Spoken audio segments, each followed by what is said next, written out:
Hey guys, this is Kevin from Teres Products. Winnie and I just showed you some mobilizations for the hip flexors, and now we're going to take a look at the deep hip rotators. So this is a site of the body that is extremely common to get locked up and restricted and can cause a lot of grief. Now if you happen to sit a fair portion of the day with a posterior tilt and your bum tucked under, often the deep rotators in the hip can really kind of clamp down and cause a lot of discomfort. Okay, so first off, Whitney, I'm going to get you to do an assessment. So I'm going to have you come on down, lie flat on your stomach. Good. And we'll take the right leg into internal rotation. So off the axis, I'm looking for about 30 degrees of rotation. Okay, so we're met with a bit of resistance there already. It's not quite getting there. Now we'll go into external rotation. And I'm looking for about 40 degrees off the axis. And that one appears to be fine. Looking at the left into internal rotation. And that one is definitely hitting 30 degrees. And external rotation. And that is satisfying 40 for sure. Okay, so we just found a bit of a restriction on the right side in terms of the movement of right hip internal rotation. Now we can do one more test called the Faber. So Whitney, I'll get you to flip over on your back, please. Support your head with the towel there. Good. Legs straight out. Now I'm going to get you to drive up into flexion, abduction, and external rotation. Let that leg fall down. Okay. As always, we're just going to go by feel. She's going to see what the side feels like, but while I'm here, pretty good guideline is she should be getting her knee within 2 fists from the floor, and we're not quite getting there. Okay, we'll compare to the left side.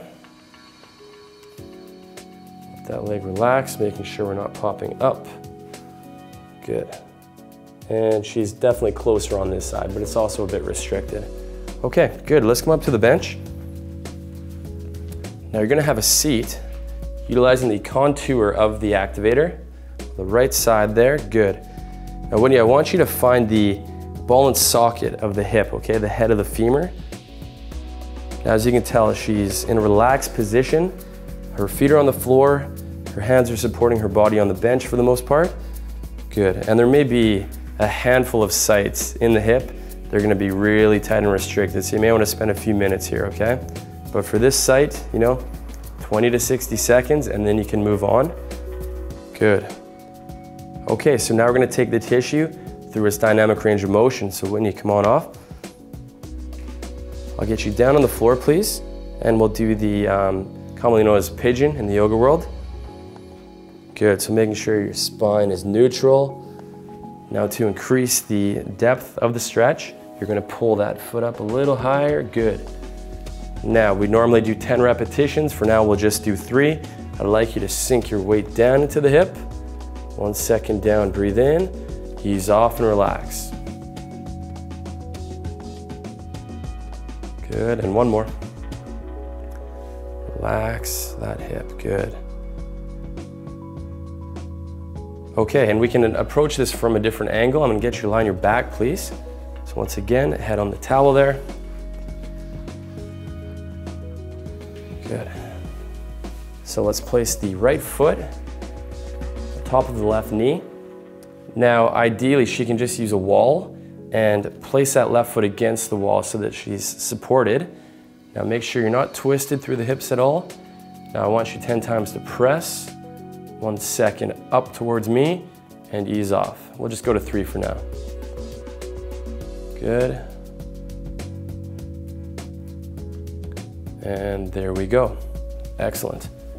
Okay, so we'll test them in the same order. I'll get you to go face down again, please. Okay, so back to hip internal rotation on the right. Let it fall out. Good, and that is definitely improved.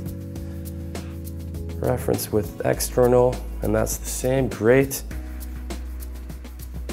Falling outward. Looks like those are pretty bang on now. Fall inward. Good, and we won't forget that Faber as a retest, so line your back again, please. Okay, so drive the right knee up, place your foot on the knee, let that leg fall down, make sure this hip isn't hiking up. Good, and much closer than it was before. We'll reference to the left. Keep that hip down. Good, so we still have a little bit of work to do. The right is still not quite as opened up as the left, but there is marked improvement, okay? So we're happy with that. So there you have it. That's the release techniques for the deep hip rotators. Next off, we're gonna show you some stuff for the hamstrings.